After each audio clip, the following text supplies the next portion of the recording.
Hello and welcome to episode 4 of the Devy to Dynasty Film Room podcast with the Matt brothers. My name is Matt Jackson. I'm your host. And with me as always, no Rupert today, but don't you guys worry. We've got our trusty Matt Cooper with us. Matt, how are you doing today? What's up? Doing pretty good. It's been a full weekend of watching football, like always. So I hear you, man. There's been some good games on the slate this week, man. It's been, if you're a football fan of college or NFL, I mean, it's been a good weekend to watch football. I've been sitting on the couch most of the weekend doing the same. Been a good weekend. Been a good weekend for me as well. The only downside that I will have to bring up is my wife is playing fantasy football for the first time this year, and me and her are matched up against each other right now, and she's currently kicking my butt by about 40 points. 40 points. Oh my goodness. Dude, you better let her on the mic. Just let her take the show. You see what had happened was, and I know it's not good to start a story with what had happened was, but what had happened was over last week, she had a player that, she was like, I don't like the way this player's performing, so I want you to help me out with the waiver wire. So I went and scoured the waiver wire for her. I was like, hey, Raheem Mostert's sitting here. Why don't you pick up Raheem Mostert? Well, to my own death, she started Raheem Mostert, and we're going to get to him in just a second, but we all know how that story went today. So, but anyways, moving on, I think it's time we talk some actual football instead of some fake football. But there was a lot of good games, as we said, this week going on. One of the games that I really want to talk to you about, as we're talking to the Devy football, the college football slate, we got a few games that I want to get to, but the first one I want to talk about is Florida State versus Clemson. Did you get a chance to watch that game? If you did, what were your reactions from watching that game? Yes, I did. And it was an exciting game. Went to overtime, lived up to the billing. I would say from a Devy standpoint, one of my big takeaways is Johnny Wilson looks pretty legit. I have not been real sure what to do with him because you don't see 6'7" wide receivers in the NFL. And so I'm like, does he need to convert to tight end? Can he play wide receiver? I don't really know, but he looked really good in this game. And there's this one clip that was going all around Twitter. Maybe you saw it, where he's matched up press coverage against this cornerback that looks like half his size. He dusts him off the line, and the cornerback's running full speed, trying to sprint to keep up. And Johnny Wilson just leaves him in the dust. It's 6'7", 240. This tiny little cornerback, he's outrunning him. So there's definitely some intriguing movement skills for him. And I've seen a little bit of nice route running too. He's got some concentration drops. That's an issue. But overall, he's a guy that I continue to be more and more interested the more I watch him play. Yeah, for sure. I like his balance on the sideline too. For such a big body receiver, he can get nimble and small footed when it comes to those sideline catches, going up and being aggressive at the catch point. Was one thing that stood out to me. I mean, the last few weeks that I've watched Johnny Wilson, I've come away impressed with what I've seen.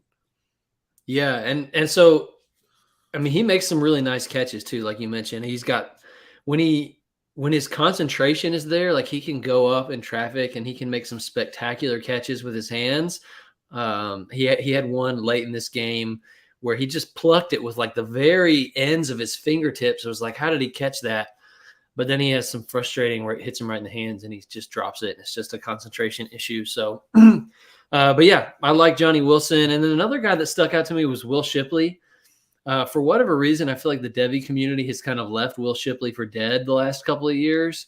And I'm not entirely sure why. Like, he's more athletic than he's given credit for, I think. And he shows a great receiving skill set, which is exactly what we're looking for fantasy. I think he's better running in between the tackles than most people think that he is. He's really good at getting skinny through the hole and kind of shifting around with some very intentional footwork, shall we say. He's very efficient with his steps. Just navigating the line of scrimmage and finding the hole and squeezing through when there's not much space. So Will Shipley is a guy that I think we should be giving more credit to in terms of this 2024 running back class. No, absolutely agree. And guys that claim analytics, right? They like to talk about a player's dominator rating and his team market share. And when I look at Will Shipley, well, I mean, I don't have those numbers on me. I probably should have brought them with me.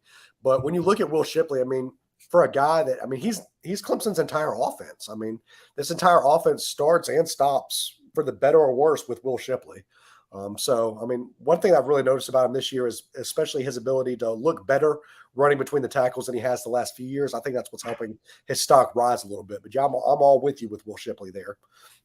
One thing that I took away from that game, and I'll start with Clemson, how I just mentioned that Will Shipley was this entire team's offense. One guy that was the talk of Devy circles last year was Bo Collins.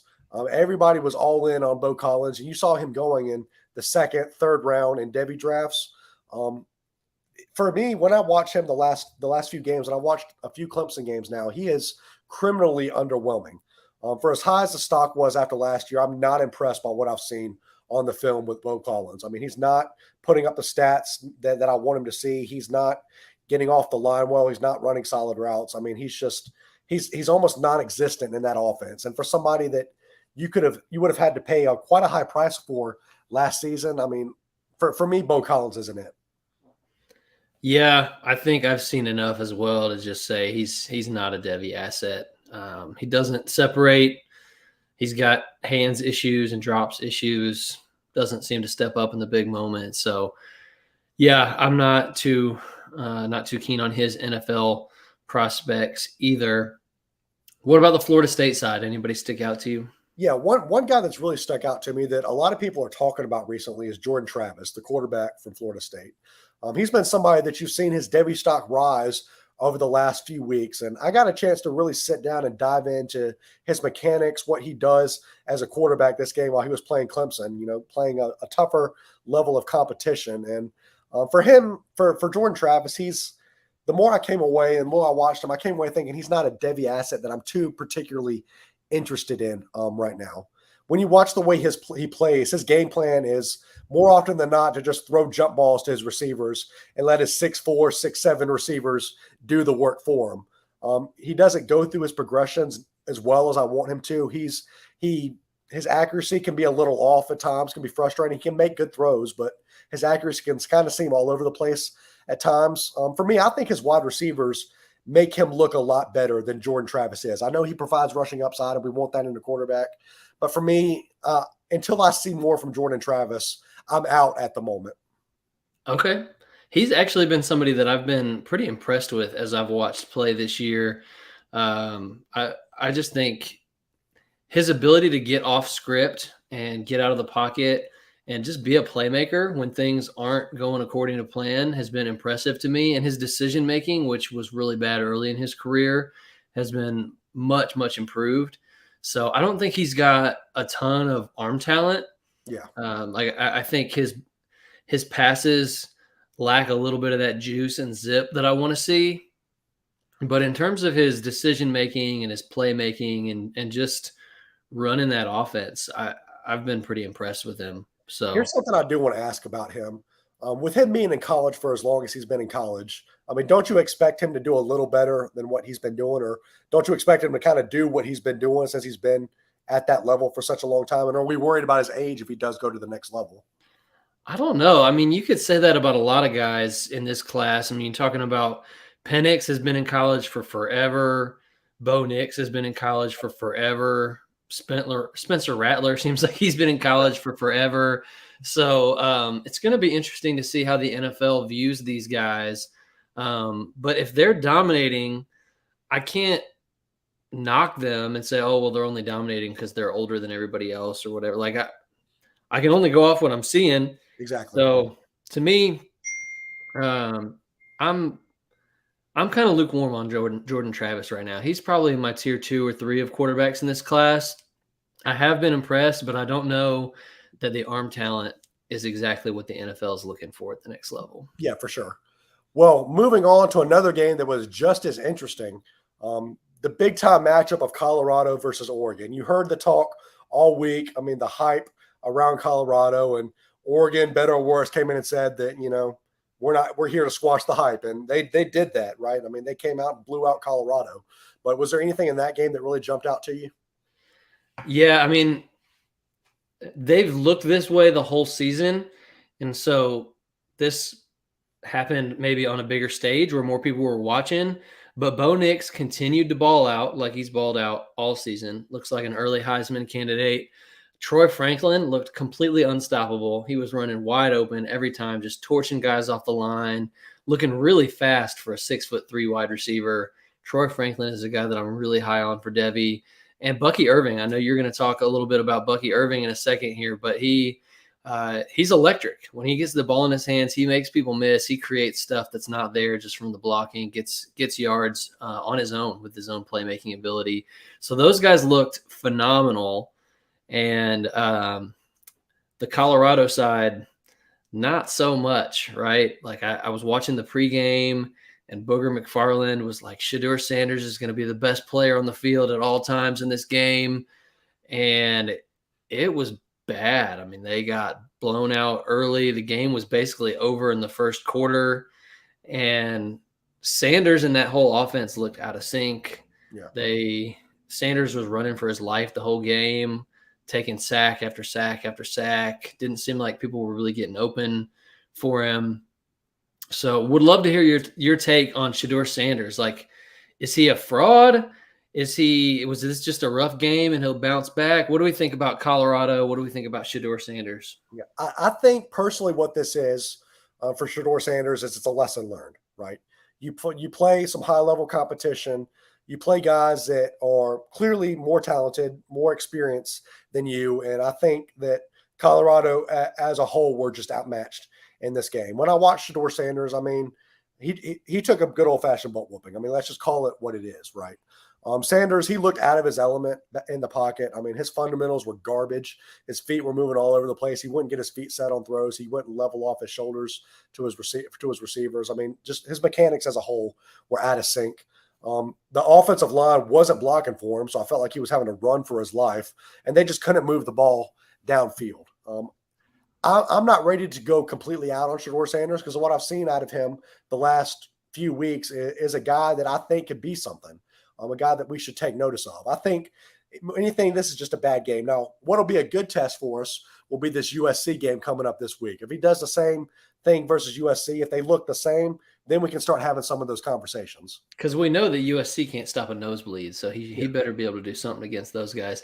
Yeah, I think, you never want to overreact to one game, and Oregon is a very, very good football team. I think they showed us that they belong in the conversation for being a team that could go to the college football playoff, that could push for national championship this year. They look legit.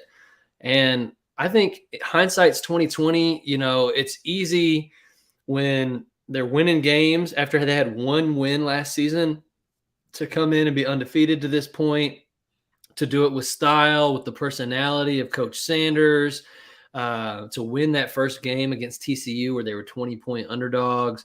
Like, it makes sense why the Colorado hype train got built to the way that it was. But TCU, while they were pretty highly ranked in that first week when they played Colorado, I think in hindsight, TCU, they're not that great this year. They're just all right. Nebraska, they're just all right. Colorado State, they're just all right. And it took overtime to beat them. So I think Colorado is a good football team, but they're not yet a great football team. And they came up against a great football team in this one. And like you said, they were just outmatched. So it's hard to take too many takeaways when at every other position on the field, they're outmatched. So how much is Shedeur Sanders really supposed to do? So that'll be something to monitor the rest of the season. Exactly. And you mentioned Bucky Irving, just to talk on him for a while. I mean, I came away super impressed about him. I mean, great vision, great ability to make something out of nothing, as you said. He's an explosive runner. He's got great contact balance and long speed, good vision to be able to see the holes even when they're not there, right? I mean, he's somebody that's just a playmaker. And I loved everything that I saw about Bucky Irving. He's somebody that I came away as a stock-up guy for me. I know we're going to get to that later, but he was definitely one of those stock-up guys for me. Yeah, and he's great in the receiving game too. Really, the only knock on him at this point is his size. He's 195 pounds. So when he gets to the combine, is he going to be even less than that? Yeah. Is he going to be big enough to play at the next level? But the traits certainly are there on film. Yeah, for sure. Moving on to the final game that we're going to talk about, and a game, Matt, that was just so infuriating to watch for me. Ohio State versus Notre Dame. A game that nearly probably should have gone to overtime. It was decided in the last second of that game. And what were your takeaways from this game? My biggest takeaway from this game is that Travion Henderson is back. This is a guy that has been my Devy RB1 basically ever since Bijan graduated. And I came on this show after the first week and I said, he didn't look explosive. I thought that last year it was just about the injury and this year he was going to be back. Now I'm concerned. Let's keep an eye out. I said, I'm not panicking, but let's monitor the situation. Well, I have been monitoring the situation, and Travion Henderson looks explosive. Yeah. He looks fully healthy, back to the guy that we saw his freshman year. He's doing it in the passing game. He's doing it. He's breaking off explosive runs. He's got good vision. He's got good acceleration. He's got good long speed. He's got good hands. He's the whole package. He is my Devy RB1, as he has been. The moment of concern has passed. I'm all aboard the Travion Henderson train once again. He looked great in this one. For sure. He looked phenomenal. He's looked great all season. Somebody that you needed to have a good season, and he's doing that this year. One of my Mayan Williams is a non-factor. Like he is, yeah. There were people not that long ago saying, "Is Mayan Williams better than Travion Henderson?" He squashed all of that talk. He's basically out of the rotation. They're not even using him anymore. Trainum has taken his job. So, for sure, I'll tell you one thing that stuck out to me while watching this game. It's the fact that Marvin Harrison Cooper is such a dynamic and fantastic wide receiver that he made a mediocre quarterback and Kyle McCord a 5-star quarterback. That was my biggest takeaway from this game. Watching Kyle McCord, I mean, we easily deserve to lose that game. I mean, the offense is flat-footed with Kyle McCord as the starting quarterback. I mean, Kyle McCord's ball placement and touch, while he did have some good throws yesterday, 2 or 3 maybe, his ball placement and touch is horrible. I mean, it's absolutely all over the place. He's not an accurate quarterback. I mean, he makes some good throws, but overall, I feel like this offense suffers with him at the helm. I would be interested to see what this team would look like, and maybe it would be worse. I don't know. But what does Devin Brown do as a starting quarterback? I know it's probably a little too early to say this, but we realistically maybe should have lost that game versus Notre Dame. It took a last-second run by Chip Trainum to secure that win. I mean, Kyle McCord is not a guy that I think can go out and win you a football game.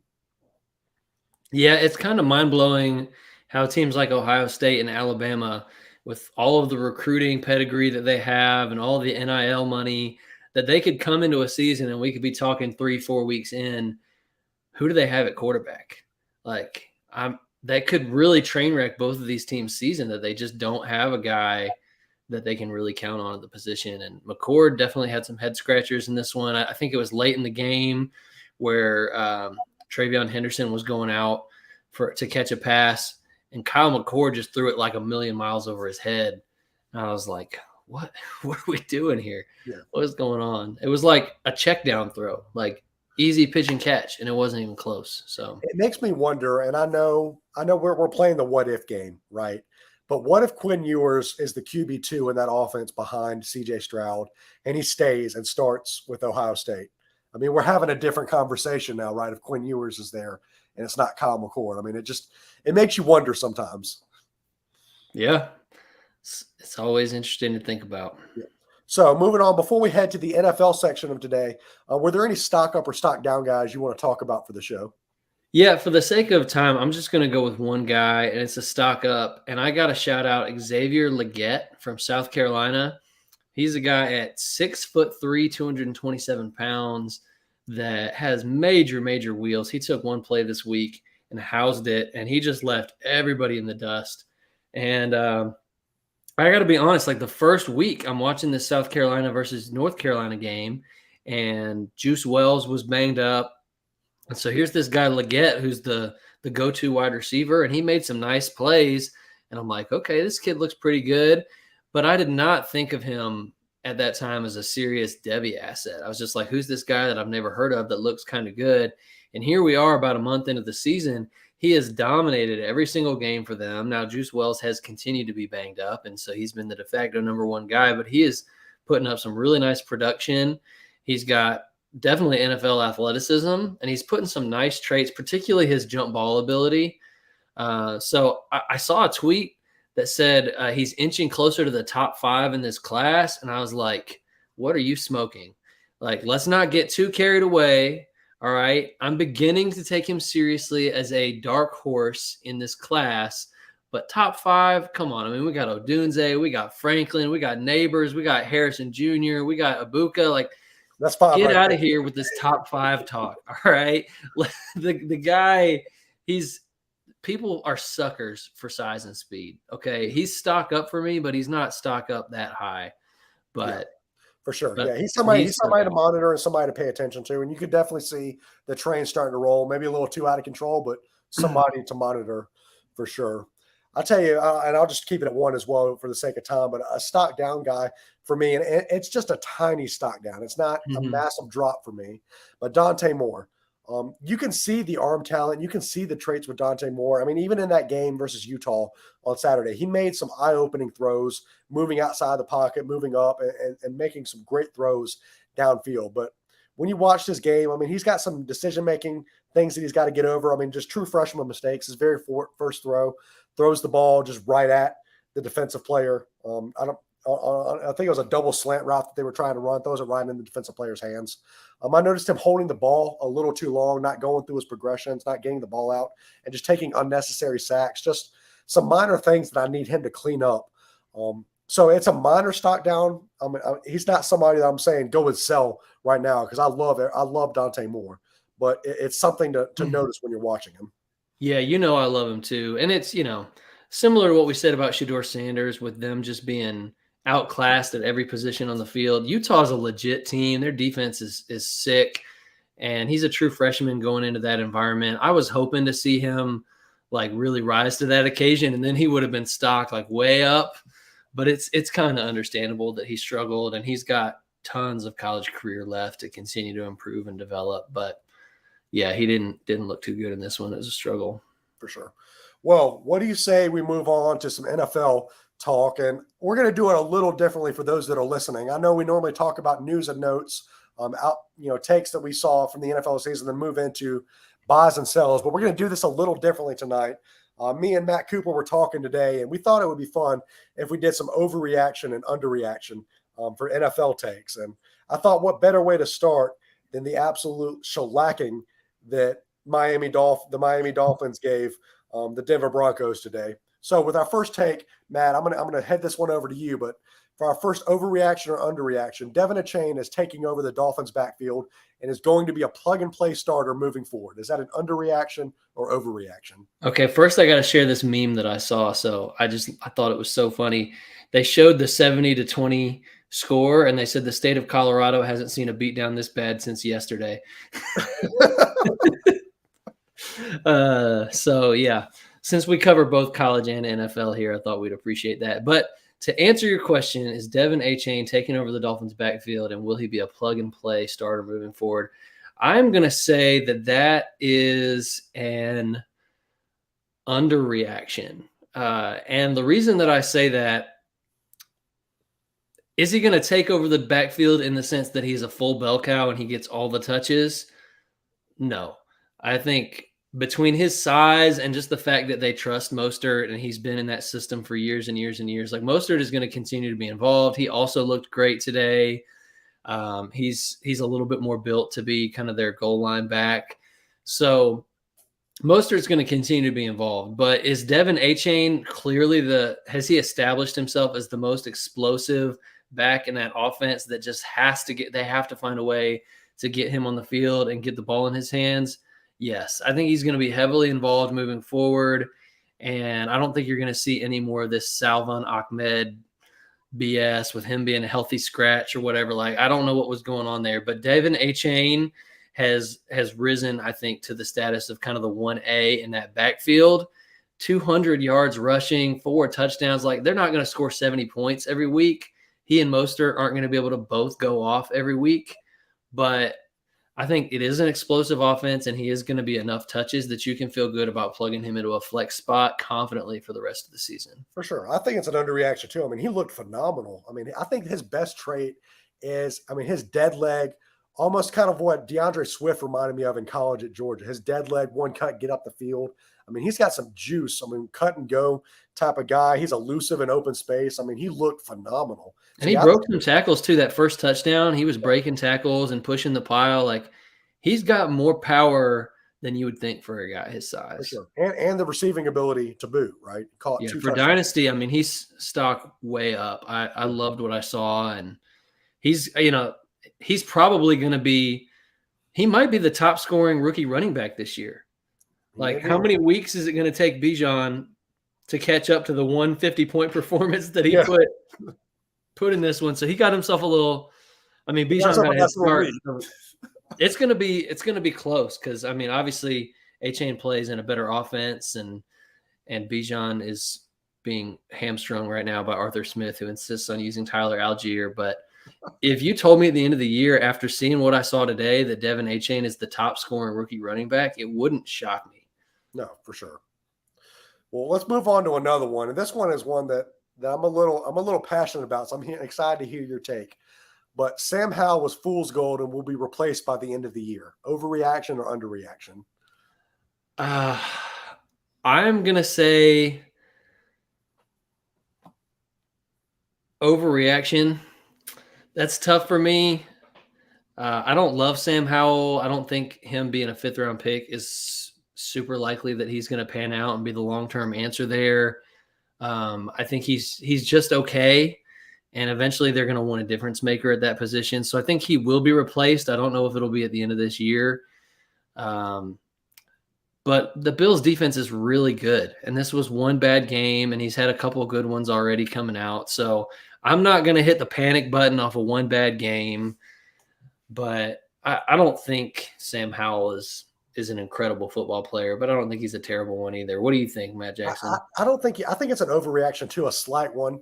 Just because the team has committed to Sam Howell. My biggest takeaway from this is, I mean, who are you going to go to? I mean, are you going to start Jacoby Brissett over Sam Howell? I mean, Brissett has shown that he can do it a little bit at the NFL level, but he's not a guy that I feel confident leading my offense. I mean, who are you going to go to? Who's your option outside of Sam Howell?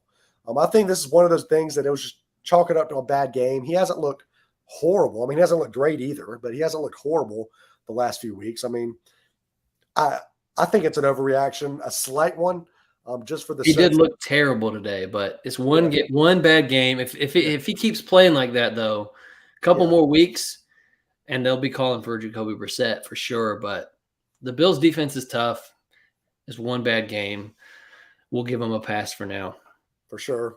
Moving on, I'm interested to hear your take on this one. Nathaniel Tank Dell is a top 5 rookie wide receiver in this class. Is that an overreaction or an underreaction? Underreaction, baby. Let's go. So I will say, after the draft, he was my wide receiver 7. Okay. I was taking him over guys like Marvin Mims and Rashee Rice and Jonathan Mingo. So I was higher on him than most people.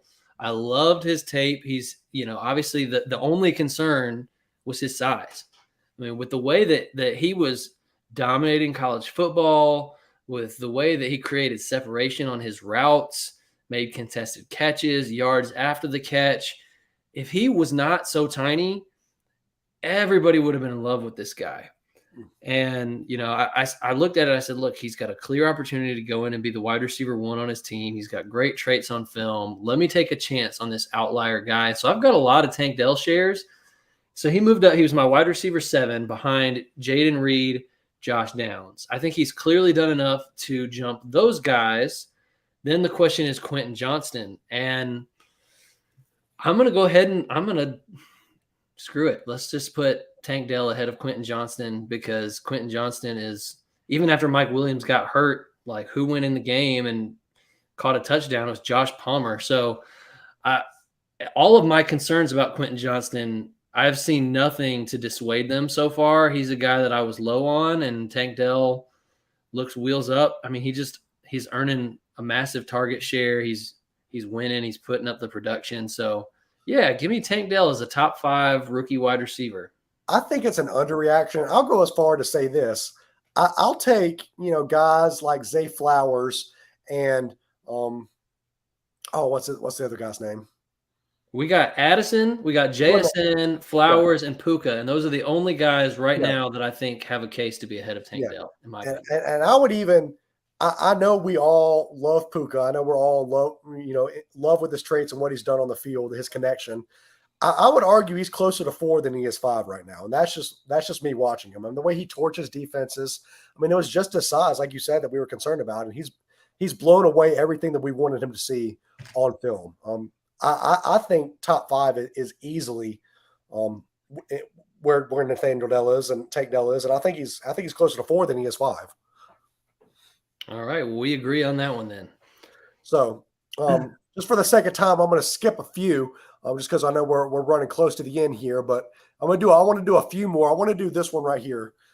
Deshaun Watson is not washed and is still a top 10 dynasty QB. Underreaction or overreaction? I don't know what to do with this one, to be honest with you. I know that's a cop-out. I've watched him the last couple of weeks, and it's not just a bad box score. Like, he's looked bad. His accuracy has been all over the place. His decision-making has been iffy.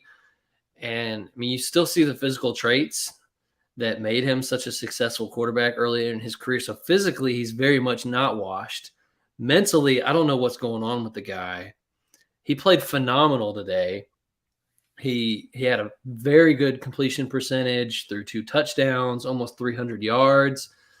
There were some weather issues in his first game, and he's played 2 good defenses. So, there's enough good young players that he would probably be outside my top 10 in Dynasty right now. But I do think we probably overreacted too much to those first 2 games, and he clearly showed today that he's still a good football player. So I'll say the not washed part is an underreaction. The top 10 dynasty quarterback is maybe an overreaction. Yeah. And you read my mind. That's exactly what I was going to say. I don't think he's washed. I think we didn't give him as much credit as we maybe should have, but I'm not ready to proclaim him as a top 10 dynasty quarterback. I mean, I'm just going to read out for you right now. Patrick Mahomes, Jalen Hurts, Joe Burrow, Josh Allen, Trevor Lawrence, Justin Herbert, Lamar Jackson, Tua Tagovailoa, Dak Prescott. Would you take Deshaun Watson over any of those guys? Because I might take him over Dak. But have you mentioned, did you mention Anthony Richardson? Yeah, you got Anthony Richardson in there. Or CJ Stroud. They have shown me enough as rookies that I would bump them up ahead of Deshaun Watson at this point. Saying, he's outside my top 10. I'm not taking him within the top 10 quarterbacks right now. So a little bit of it is true, but a little bit of it is way overreaction for me. Moving on to our last take for tonight. Jordan Love will never be a QB1 in Green Bay. Overreaction or underreaction? I'm going to say that's an overreaction because he's so young that I think in a few years, I could see it. I don't think he's a QB1 this year, but he did show me some stuff that impressed me. Even in a rough game where they trailed for most of it, where the box score doesn't look good for him. He showed me rushing upside, which you love to see for fantasy. He showed me a little bit of clutch gene coming back in the fourth quarter and making plays when it counted the most. And there were some really nice throws that he made where Jaden Reed dropped it late in that game that would have changed the outlook a lot on his box score too. So there were a lot of good throws. There were some ugly throws. He's definitely got some kinks to work out. And I think his weapons, obviously we haven't seen Christian Watson on the field yet. Just some really young guys with Dobbs and Musgrave and Jaden Reed. As those guys continue to grow with him, and maybe some of these other quarterbacks get a little older and kind of fade into the background a little bit, I think one day we could see Jordan Love being a QB1. I don't know that it'll happen this year, but I think to say it'll never happen because of one bad game against the tough Saints defense is an overreaction. Yeah. I think the word never there is the part that I have a problem with, right? Will he be one this year? No, I don't think so. But when you look at never, I think at some point he could be. He showed me enough in the second half of that game, dropping the ball into a bucket, making some really tight tight throws into tight windows. I mean, he Mhm. showed me enough that you could sit there and go, okay, the traits are there, right? You can see how he could potentially be a decent starting quarterback. I don't think he does it this year. Like you said, he's got some stuff that he needs to work on, decision making, some inaccuracy. But I mean, I think he can be at some point. So yeah, Yeah. right there with you with that. Yeah. One quick question for you. What would you pay for him in a Superflex Dynasty League right now?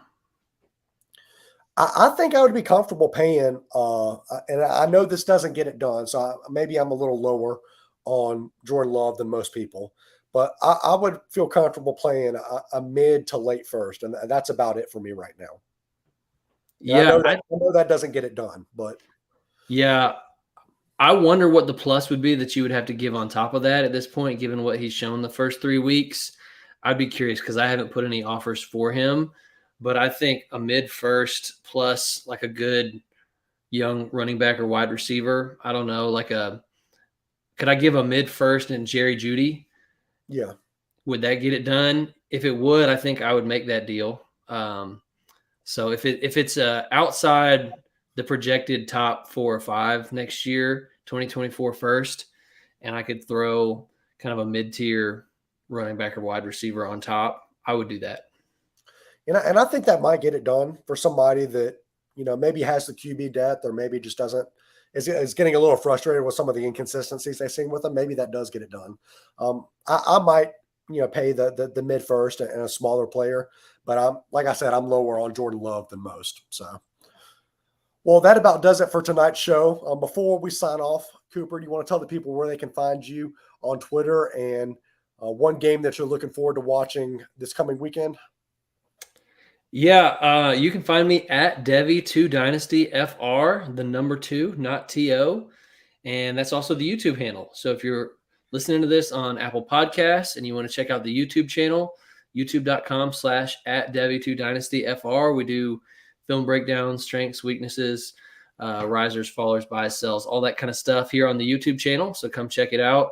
As far as games next week, I'm going to be honest, I have not even looked. So I'll just pass that one right back to you. Yeah. Well, you guys can find me on Twitter at DevyMatt. Like Cooper said, make sure you guys check out the YouTube channel at Devy2 Dynasty Film Room. Make sure you guys subscribe to that if you're not already subscribed, and leave a rate and review for us on Apple Podcasts. One game that I'm looking forward to watching is LSU and Ole Miss. I haven't gotten a chance to sit down and really dive into Jackson Dart film this year so far. And he's somebody that I really want to watch. And I want to see what he does against a tough LSU team. So that's one game that I'm definitely looking forward to watching. That'll be a good one for sure. Yeah. Well, it was a pleasure talking to you, Cooper, and talking all this fantasy football and college and NFL football. But until next time, we will catch you guys later.